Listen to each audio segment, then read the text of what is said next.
Hello, everyone. Thank you for attending today's webinar, Best Practices in Managing IND-Programs with CROs, presented by Frontage Laboratories. I'm Jennifer Seaton, and I'll be moderating this webinar. Our speaker today is Glenn Washer, President, Frontage Laboratories North America, and Executive Vice President for Global Safety and Toxicology, Frontage Laboratories, Inc. You can read his full bio on the left side of your window by selecting the Profile button on the bottom of your screen. Just a few technical notes before we begin. If you'd like to download the slide deck, please click the orange Handouts button at the bottom of your screen. The webcast is being streamed through your computer, so there's no dial-in number. For the best audio quality, please make sure your volume is up. This webinar is being recorded and will be available on demand within 24 hours after the event. Time permitting, we will follow the presentation with a Q&A session. Please submit your questions using the Question and Answer tab on the left side of your screen. Okay, now let's begin. Glenn, please go ahead. Thank you, Jennifer, and thank you everyone for joining me today for today's presentation, and thanks also for those who may end up joining us on listening in on the recorded version. I appreciate everyone's time. So let me start. I'm not going to go through the summary of the presentation, since if you're on and you're paying attention and you joined, you've done so because you're already familiar with it. But I will give you a little bit of color about myself and about Frontage Laboratories. So Frontage Laboratories is a mid-sized global contract research organization in the drug development space. And by that, we mean it offers services from discovery through safety, DMPK, toxicology, bioanalysis, CMC, phase 1 clinical and bioequivalency studies. I'm the president of the North American operations, and so in that role, I have responsibility for the 5 business units operating across 12 sites in North America, with about 1,000 employees globally, and about 500 to 600 of those in North America, including several locations in the East and West, as well as in Canada.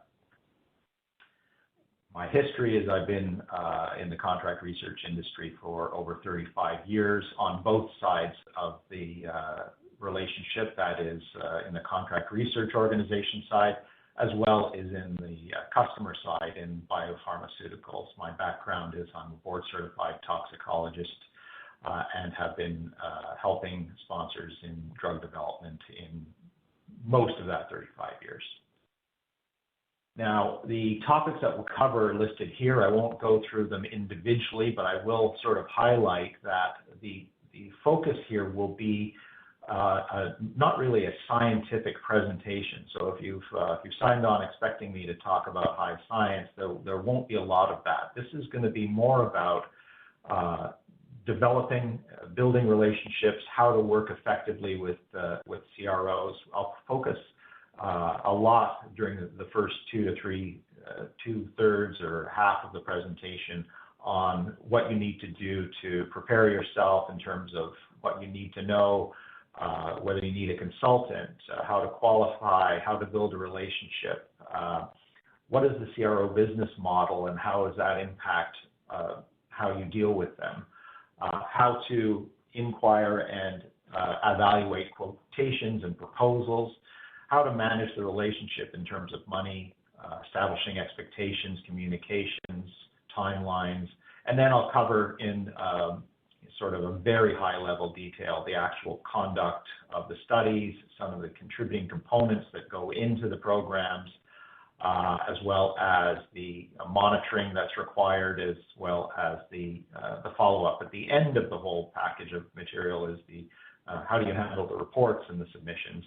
And then I'll close out with a summary and takeaways. So this session, as I said, is not about science.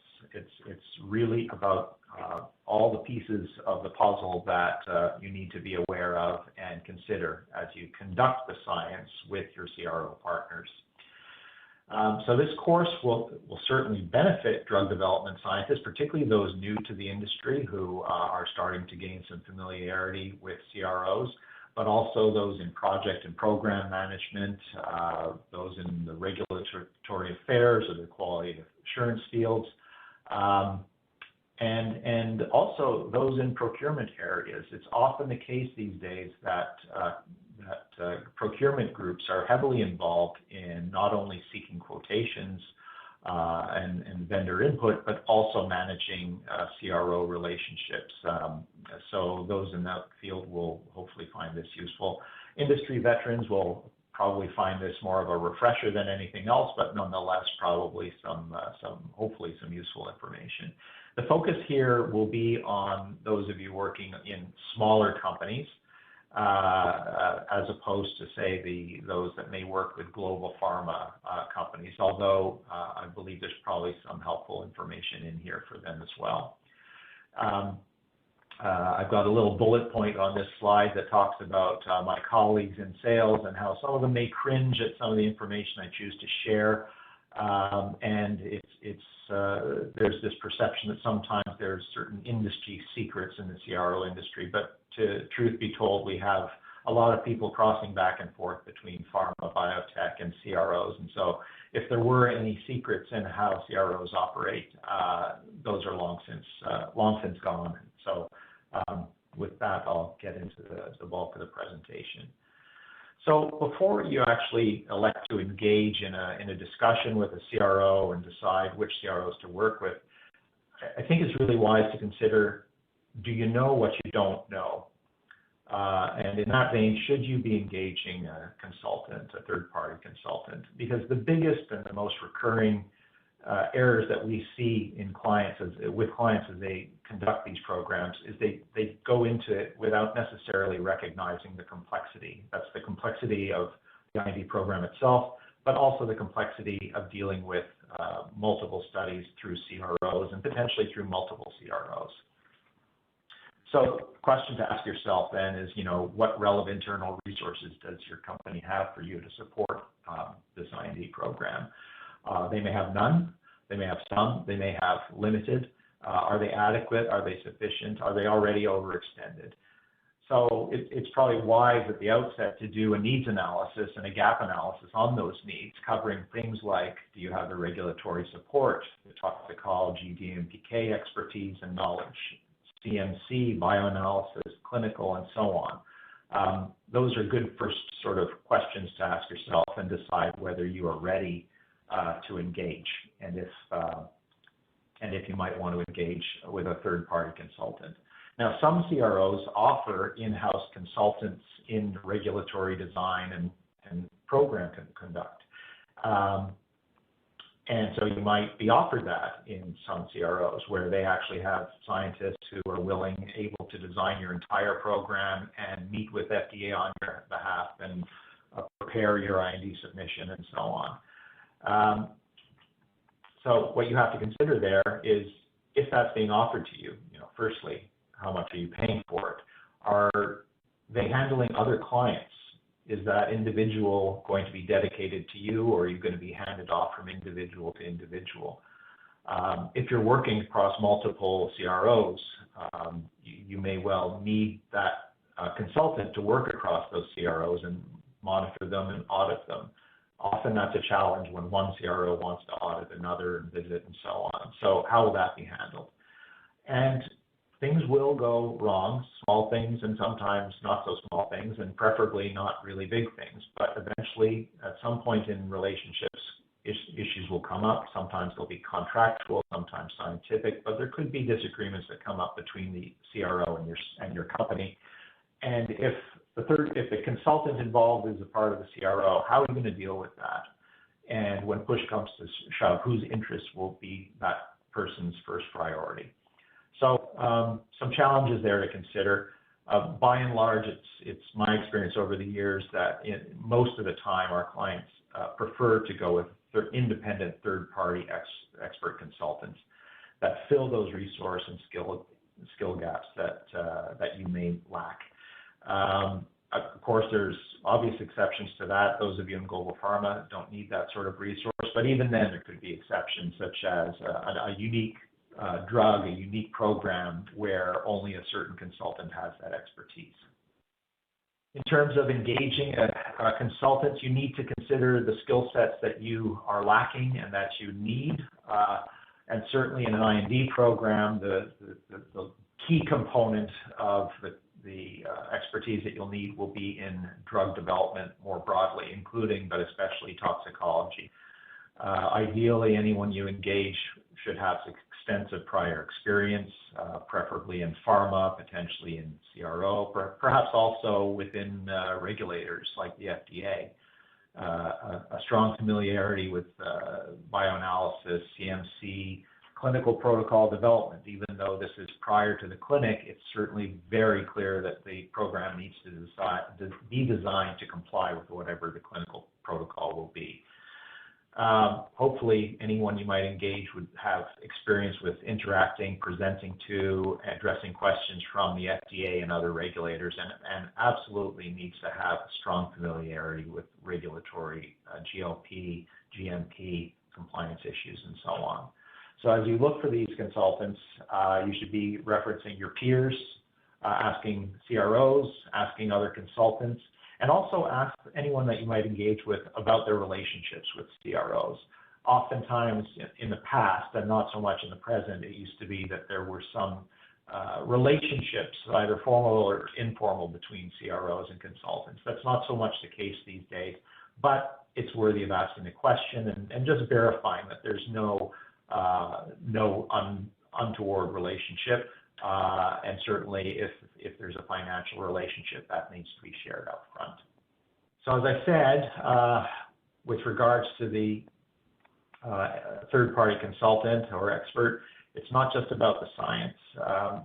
These people need to have a strong familiarity with the CRO business in general, and facilities, how they operate, how to select them, how to engage in negotiation and scheduling, how to deal with invoices and milestones and so on. Not that they will necessarily handle all of those things on your behalf, but they could, and some familiarity with that on their part would certainly be helpful. Where it gets down into the meat is where they're involved or should be involved in life and in process monitoring on your behalf or potentially with you. And they need to know what to look for, how to audit, both as part of a qualification, but as part of in-process monitoring. So SOP reviews, do they have familiarity with quality assurance systems, paper or software-based? What do they know about quality control and how do they monitor for the quality of the quality control? Can they help you with data analysis? Can they help you with interpretation? And then in the reporting phase, you'd be looking for somebody that has knowledge across the scientific disciplines or can solicit the required knowledge across the scientific disciplines to do a thorough evaluation of the results and of the report. Electronic submissions becoming more and more the expectation, and so a strong familiarity, particularly for the FDA submissions with SEND, with the electronic common technical document, and potentially with preparing on your behalf your IND summary. So I'll move on now to talk about the qualification and the selection of your CRO partners. Presumably you may have at this point then engaged your expert or have an in-house expert, but this becomes the most important part of the whole program, is making the right evaluation and thorough evaluation of the CRO, because it's not just about whether the CRO is competent. There's plenty of competent CROs. There are also some, I would say, that may be less competent, but it's about whether the ones that you're going to consider meet your specific needs. There can be a range of different needs depending on your compound, depending on your company and your preferences. So it's qualification for competence, but also qualification for relevance. You'll meet salespeople from CROs, and these are great people to deal with because they will in the future be a key relationship for you. And it's good to maintain a relationship with them. but they may not necessarily represent the true experience that you're going to get from your CRO. So as part of the qualification, you need to dig deeper. And again, it's not solely about the capabilities, but it's also about the attitude and the CRO's focus on the customer. Ideally, the relationship that you have with the CRO should not be transactional. Maybe it will have to be in a certain instance, but preferably it should be a relationship, because remember, what you're buying here is science. It's not a commodity. The people that you'll be working with in the CROs are highly experienced professionals, highly qualified, and therefore you want them to be engaged with you. If you treat them as if it's a commodity, you will not get that engagement. So, and in fact, CROs these days are by and large quite busy, in high demand, since pharma and biotech have scaled back their internal resources for conducting IND programs.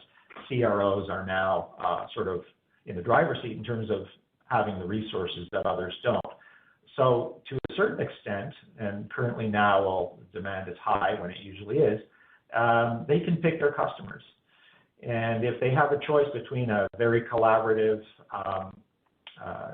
customer that is engaged with them and appreciative and respectful, then they will pick that customer over a customer who has a reputation for being difficult and challenging to interact with. Not to say you should let yourself be a pushover, but recognize that this is a professional relationship that you're entering into. Other things to be aware of when you make your CRO choices: are you working with a niche or a specialty player or an academic? We should highlight that there can be challenges with both those categories, since they often lack the depth and breadth of resources and perhaps some expertise in the GLP domain. On the other hand, you could engage with a full service provider, either a mid-sized CRO like ourselves, much larger mega CROs that have a very broad range of services, or some on the smaller side of things. So as you qualify your CRO partners, you want to do some homework before you visit. You'd probably like to reduce your list of potential candidates to a handful, maybe 3 or 4, starting from maybe a list of half dozen or more. So to help you do that before you even visit, there's a lot of online research you can do. Obviously, CROs have their websites. You can get references for CROs from your colleagues and consultants. You can prepare an RFI, a request for information, which is a standardized format containing a whole host of questions, grid to fill in by the CROs. You can send it out to the CROs and have them fill that in, and then you get that back, and it's a means of doing a quick comparison, and perhaps a consultant can help you to put that together. You should certainly, in advance, get an organizational chart, which will help you understand the relationships between the different units of the CRO and who's in charge and who reports to whom, and that can help you to understand the relationships. These days, particularly since the onset of COVID, virtual tours are something that some CROs are able to offer. And by that I mean online 3D tours that allow you to essentially walk through the facility and see the laboratory, see the vivarium, and so on, almost like being there. And it certainly gives you a sense up front of whether this is something that a place that you want to evaluate in person. Certainly every CRO of good standing will have a corporate presentation to share with you, and you should ask for that, and that will give a good summary of what they think their strengths are and some of the key information. You absolutely should request and obtain their regulatory history. So 483 audits, citations that they may have received from FDA. Not to say that getting a 483 is a showstopper, by no means is it. However, it's the nature of the 483, the frequency of review and so on. Do they have EMA, European Medicines Agency certification? Do they have animal welfare accreditation? Do they have give access to their USDA history of inspections and so on? a good CRO, a well-organized, well-managed CRO, should have all of this information available to you pretty much immediately. And honestly, if it's not available to you almost immediately, that should be a strong warning sign that, that there may be a problem. Okay, so at this point, you've done your pre-qualification, you've done some screening, and now you've narrowed down your CRO choices for visits to a handful, perhaps 3 or 4. You want to go and do a facility visit and a tour of the facility, and preferably with your consultant or other facility expert that you might have on staff.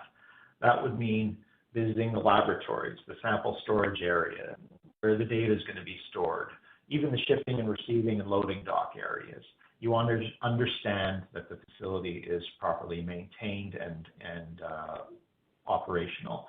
Absolutely critical to meet with the leadership team, department heads, and in particular, the scientists, say the project managers and the study directors that will be running your study or could be running your study for you, and perhaps even some of the technical staff and analysts.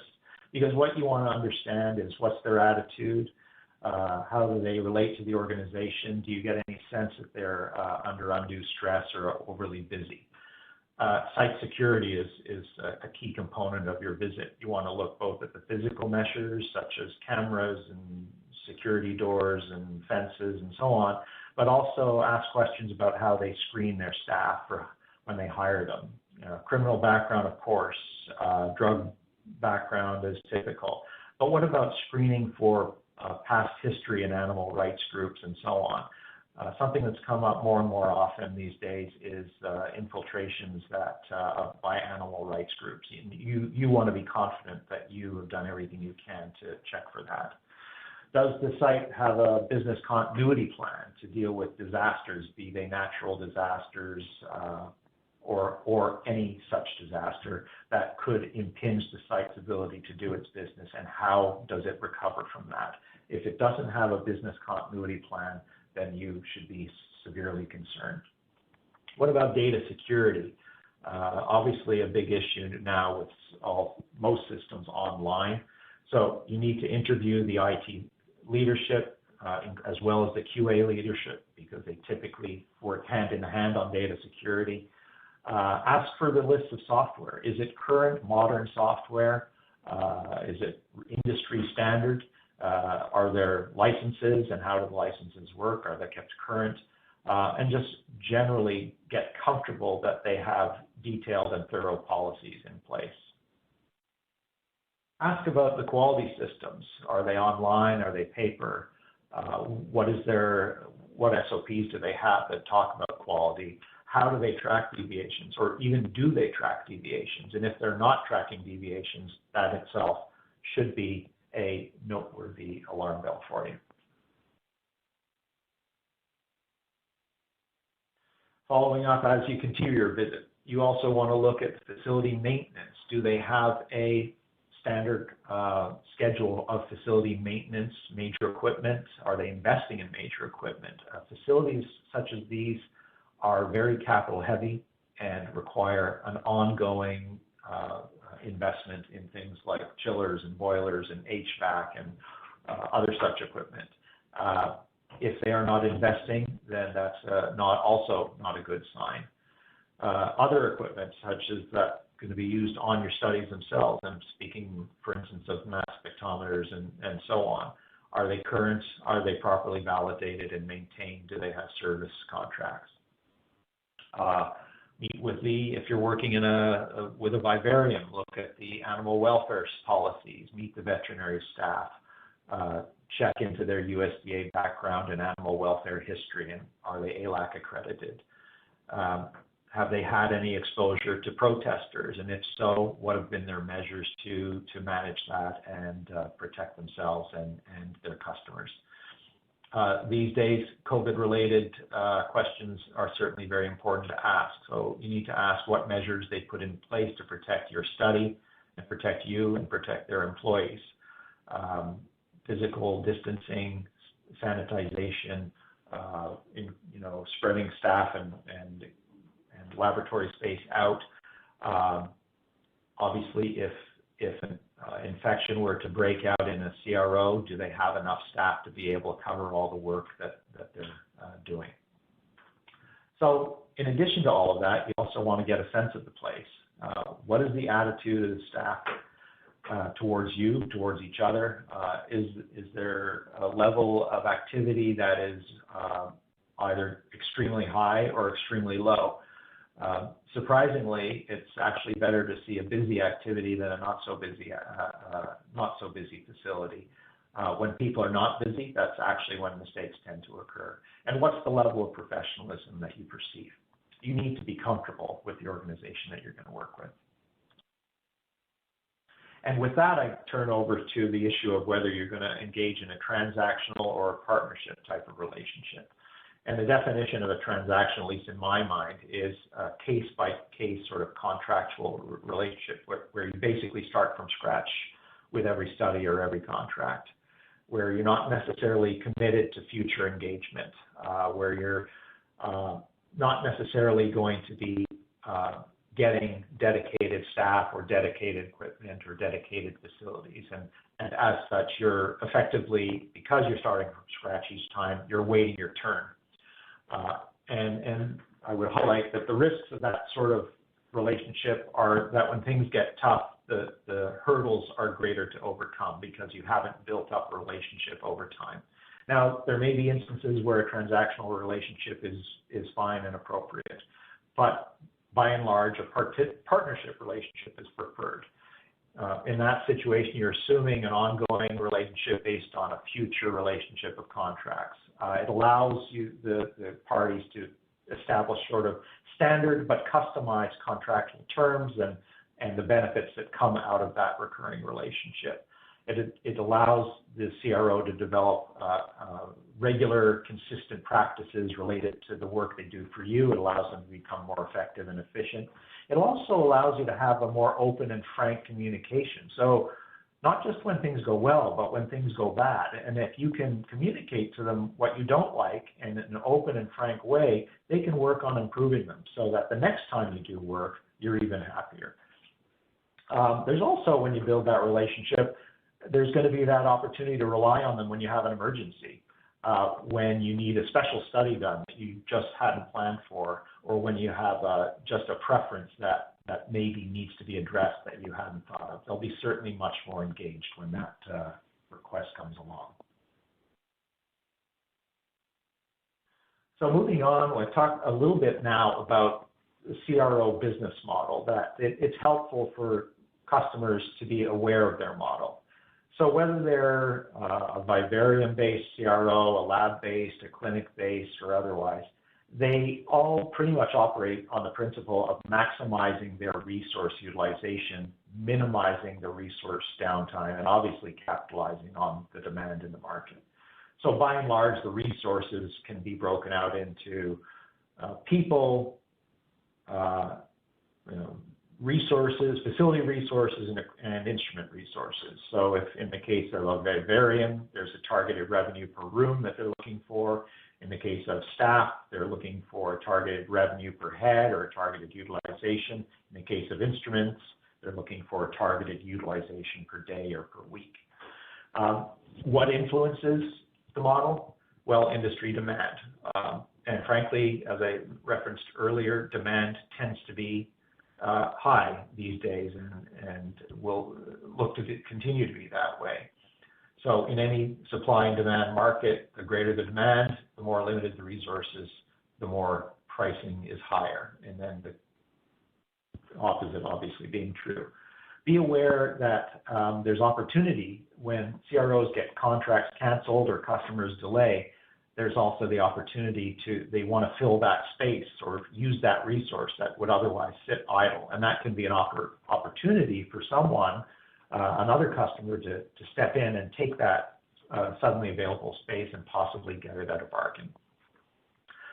Be aware that CROs, because of the nature of these resources, they sort of operate or can operate like a hotel or an airline. Hotels and airlines have a specific number of seats or rooms, and they need to fill those seats, maximize those fill of those seats, and they adjust their pricing accordingly. if you book early or you book at the last minute, or you book this week versus next week, the price isn't necessarily the same. The implication is that there's a flex, a seasonality, or there can be circumstantial reasons why pricing may go up or down. Well, the same is pretty much true of the CRO model. They have limited resources and they want to maximize their use. So pricing can be subject to that sort of variation. Also be aware that they overbook, or not all CROs, but some CROs do overbook in the same way that hotels and airlines do. They expect a certain number of their airline customers not to show up for their flight or for the hotel room, and so they overbook by a certain amount to accommodate that and therefore keep their rooms and seats occupied. Some CROs do the same thing. You need to be aware of that.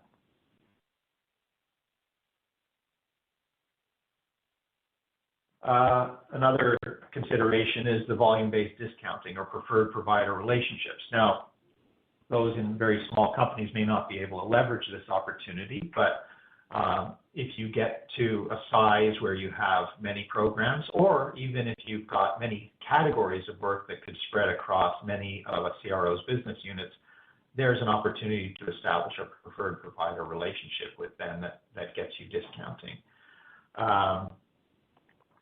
So that's attractive to CROs because it helps to assure repeat business from customers, and repeat business is always good. It allows for predictable revenues in the longer term, and it allows them to drive efficiency by doing the same work for the same customer over and over again. It improves their efficiency and allows them to drive up their margins and return a portion of that savings to the customer.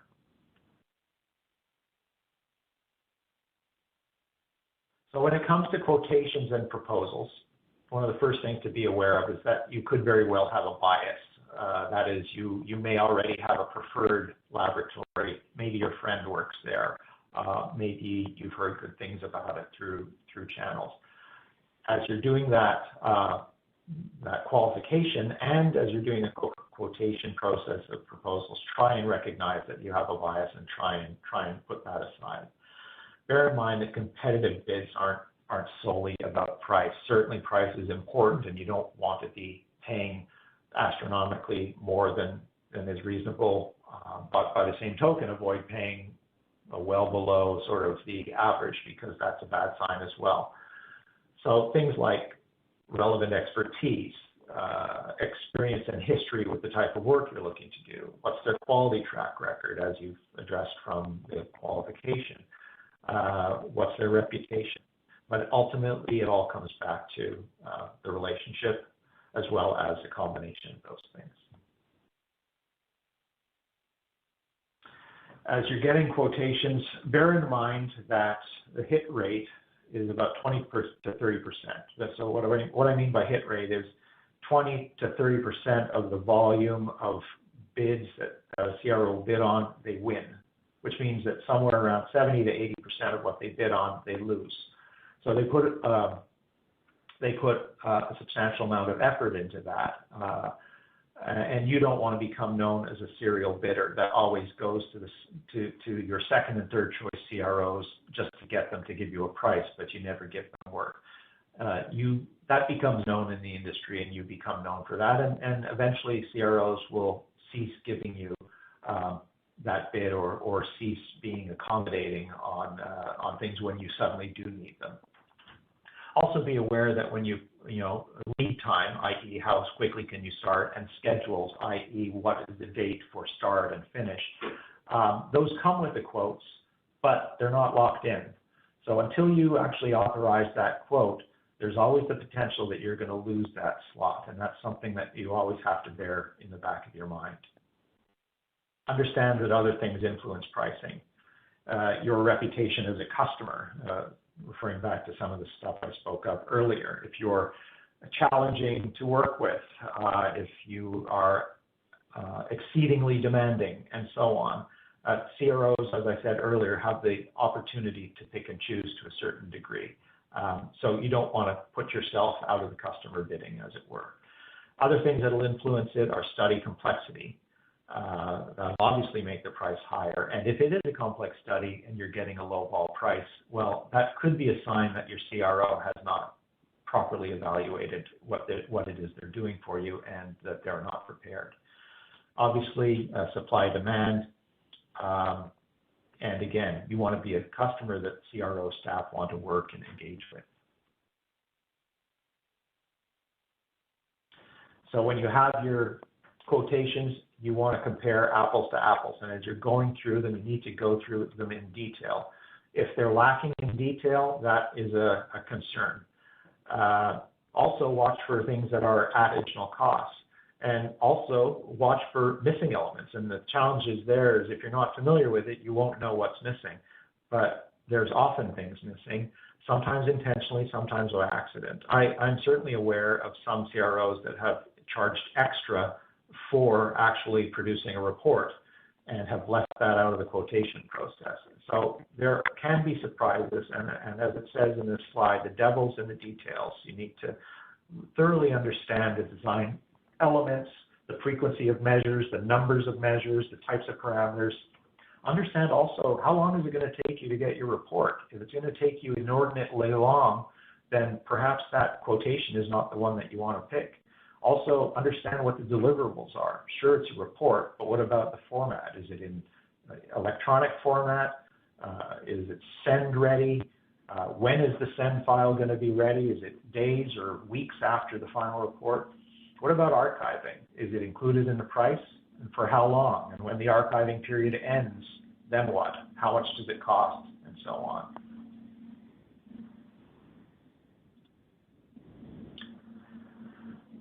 So let's say you've done your comparison and you're confident this has been an apples to apples comparison, and yet there's major price differences between the CROs.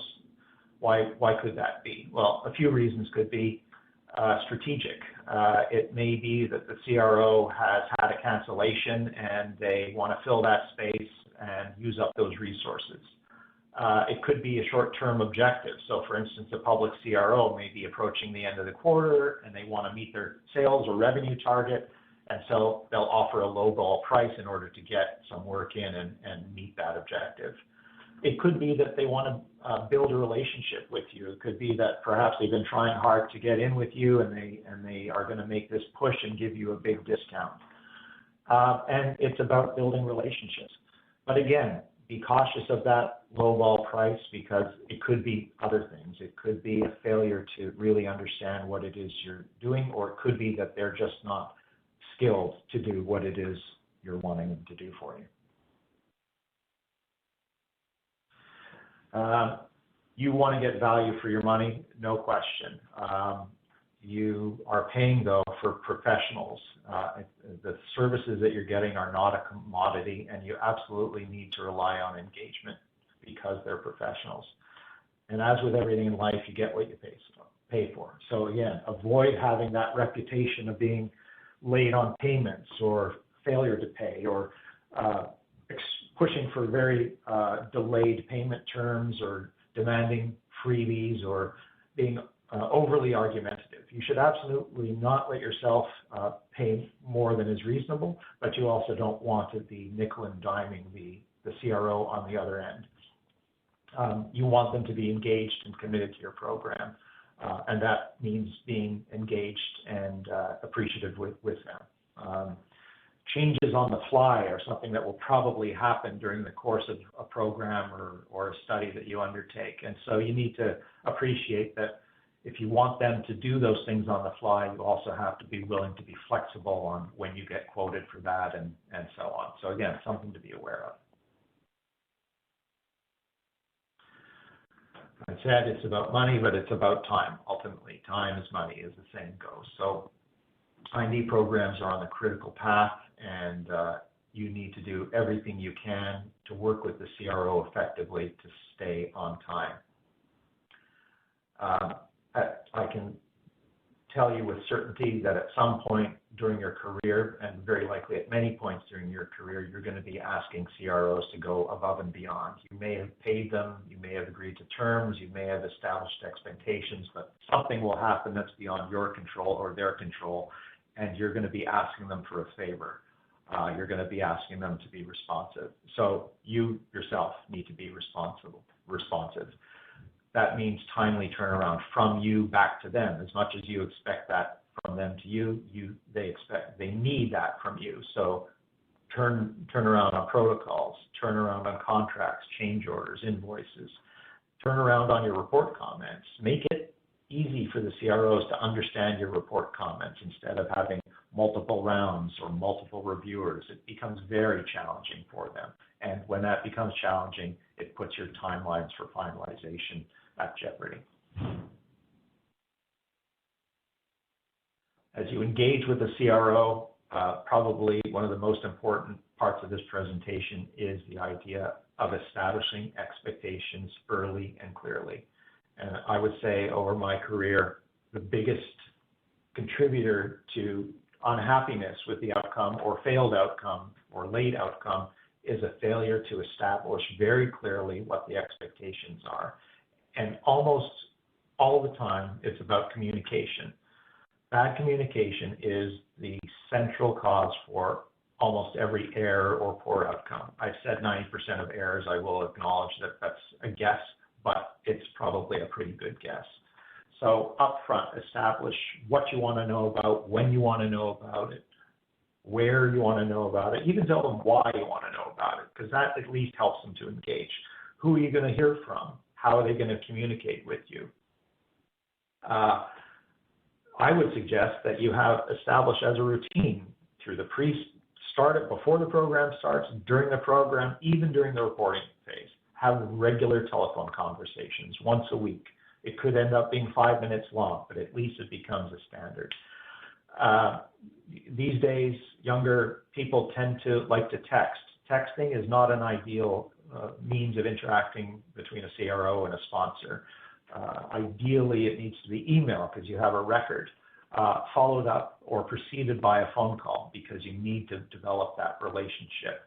If it becomes an exclusively email relationship, things can break down quickly because you need that personal interaction that maintains that engagement on both sides. The goal for both parties is that it be as few surprises as possible. There will be surprises, but you want them to be as few as possible and easy to deal with. And in that regard, it's critical that both the CRO and the sponsor have a central point of contact on both sides of the relationship.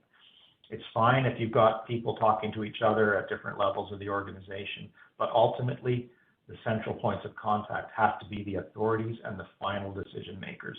Anything else, nothing else can happen until those two individuals speak to each other and agree that that's what's going to happen.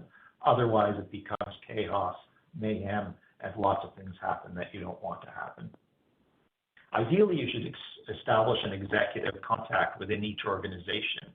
So in my role, I've often served as an executive sponsor for relationships between the CRO and the pharma company or the biotech company. And that means that occasionally I'm contacted by the sponsor to help with a challenge that they're experiencing, or by someone internally to the CRO who's having a challenge and wants some support in getting something solved. You don't want that to become a routine thing because then it loses its influence and its impact. So it needs to be used sparingly. I would also say don't sweat the small stuff. Yes, there will be minor irritations and aggravations now and then, but you need to focus on the big issues. If you focus too much of your angst and time on the small stuff, you're going to lose view of the bigger picture. And bad stuff will happen from time to time, regardless of how good the CRO is, regardless of how good your relationships, regardless of how good the planning is. When that happens, you need to focus on resolving the problem rather than assigning blame. If you need to assign blame, you can do that later. You can analyze the problem, try and demonstrate what needs to be done to avoid it in future. But assigning blame while it's happening is really counterproductive.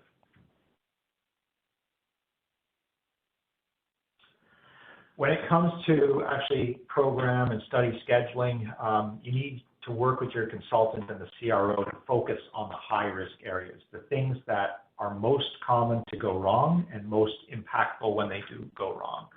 And those are largely in the area of estimating how much test article you need and getting it available and at the CRO, followed very closely by method development in dose formulation, method development in bioanalysis, perhaps in biomarkers, and followed strongly by method validation, including, and I put it in parentheses, stability.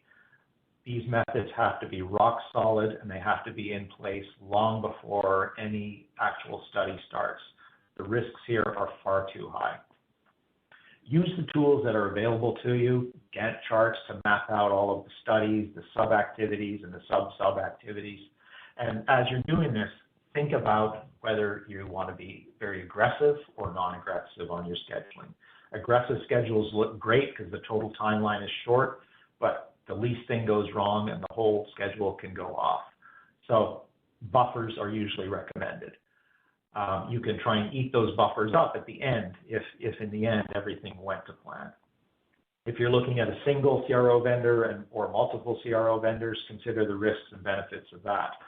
Multiple vendors means more risks of handoffs and communication issues and so on. I spoke earlier, niche versus full service vendors, academics versus sort of more established CROs. There's issues related to GLP adherence and quality and responsiveness. These are all things to consider. And also be aware of exponential delays. You may think that, oh, my test article delivery to the CRO was 2 days late. That's only going to result in a 2-day delay. Well, depending on how CROs schedule, they could be very tightly scheduled with the resources that I spoke of. And a 2-day delay could translate into a several-week delay in actually starting your study.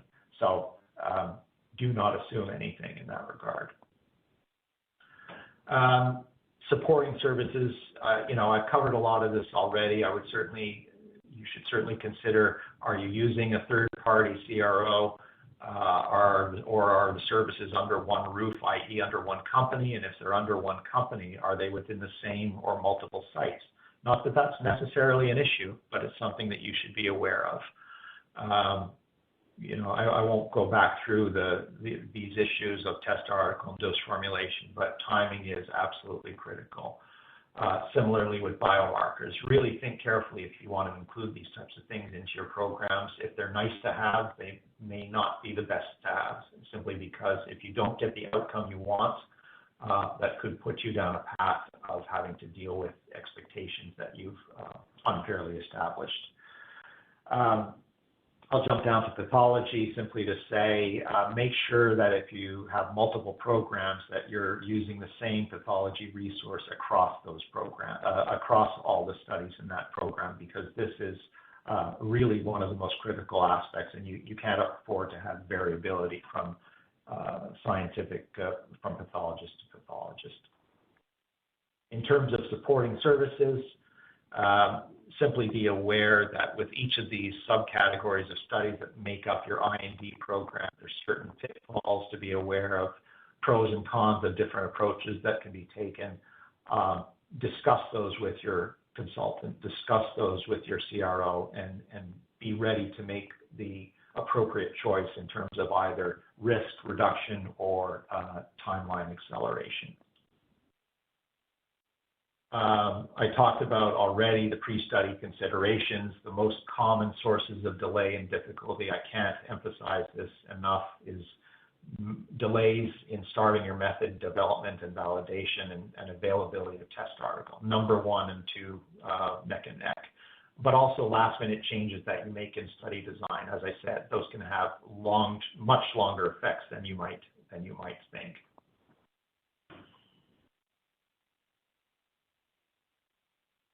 When you're monitoring the study in life or in process, there is obviously it's very good practice, but it's also to a degree a regulatory expectation. There had previously been an expectation or sort of an undefined but expectation that you visit and monitor critical steps during the study. Frequency to be judged appropriate. With COVID, that's had some influence on whether that happens or how it happens. So there is an opportunity to do that, say, by remote means. but certainly it is very appropriate and good advice to do that. When you are there, I would urge you to consider the NEFO approach, nose in, fingers out. It means ask lots of questions, look at a lot of things, but don't interfere. These people that are doing the work for you are the experts, and they should be allowed to get on with their work. And I come back again to communication. It's right from the very early to right through the entire process. Frequency and quality communication is fundamental. Last topic is reports and the submissions that you'll produce from those reports. Remember that the reports that the CROs produce are not the IND itself. The IND summary summarizes the key elements of those reports. So it's not really a good idea to sort of compel the CROs to write the reports as if they're the INDs. The reports need to stand on their own and as a body of evidence contribute to the IND, which you or your consultants will summarize. I come back again to consolidation of sponsor comments to really ensure that you don't delay things needlessly. And I've spoken already about pathology. In the instance of pathology peer review, often that's done internally by the CRO, but if it's going to be done externally, you need to plan for that, plan for the time, and plan for how you're going to handle things if there's a disagreement between pathologists, which can happen.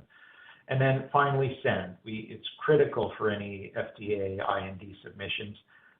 Be confident that your CRO has that ability. Are they subcontracting it? How does that affect the timeline? And what's the quality? There's some CROs that produce extremely high quality send format, others not so much.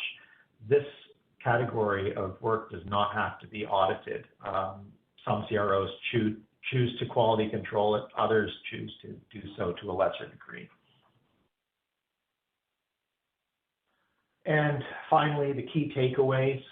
Just remember, everything is always more complex than you think it should be. Appreciate that you have gaps in your knowledge, and you should consider third-party expertise.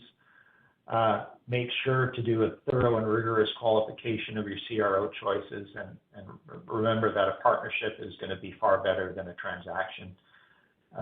Understand and appreciate the business model.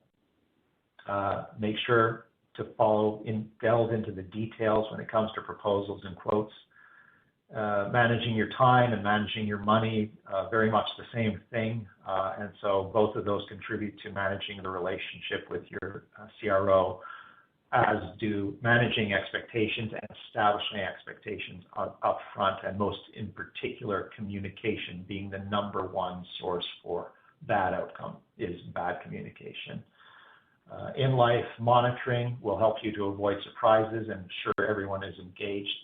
And in the reporting phase, it's as important as during the pre-study and the conduct phase to engage and be timely in your responsiveness. And with that, I'm at a close, and I think we may have time for a handful of questions. Yes, let's move to the Q&A now. There is still time to submit your questions using the Q&A button at the bottom of your screen. We already have a lot of great questions, but we'll try to get to as many as possible. So our first question is, I've heard that big pharmaceutical companies reserve space with CROs and get priority attention ahead of small customers. Is this true, and how can we manage such situations? Well, it is true to a degree. There are, I sort of refer to preferred provider relationships. So some big pharma companies do establish those relationships with the larger CROs primarily, where they reserve space and sometimes even sponsors. So if you as a small customer are working with a CRO that engages that, just make sure to ask those questions up front. Get some sense of assurance that that's not going to be an impediment to you getting what you need. It's difficult to know if that's happening, but you need to ask that question up front. Great. So our next question is, Will CROs take payment as equity in future revenue from a successful launch of our drug in lieu of cash payments? Well, this comes up from time to time. By and large, it's very rare that CROs will accept payment in that way. It is, after all, a high risk. The attrition rate of compounds is quite high.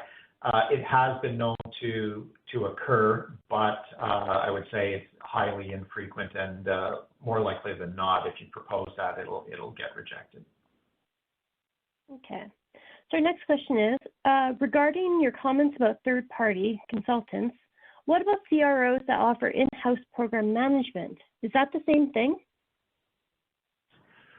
Well, it really does depend on what program management means to you and to them, or project management. So you need to ask the questions. Program management could simply mean internally managing the program, the package of studies and the contributing components across the entire CRO organization, including if it's across multiple sites. That could be as simple as that, or it could be broadly across multiple CROs.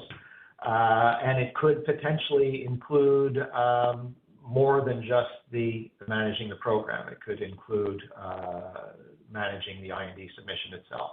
So you need to ask that question up front. But program management, unfortunately, has a lot of misunderstanding about what it means, and that's why you need to get a lot of clarity about it.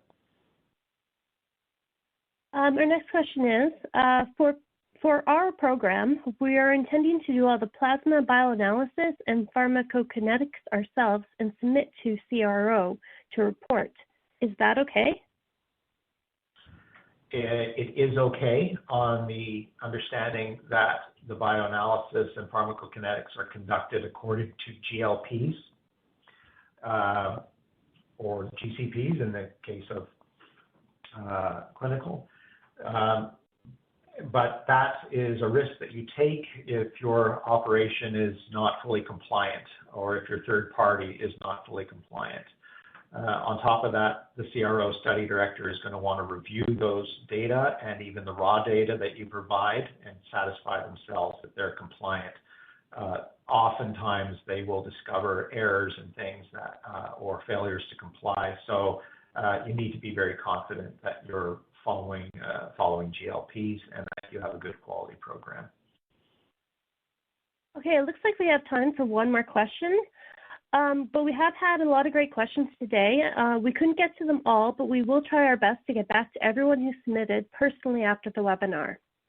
So our last question is, we have an academic partner who runs a GLP lab offering IND tox.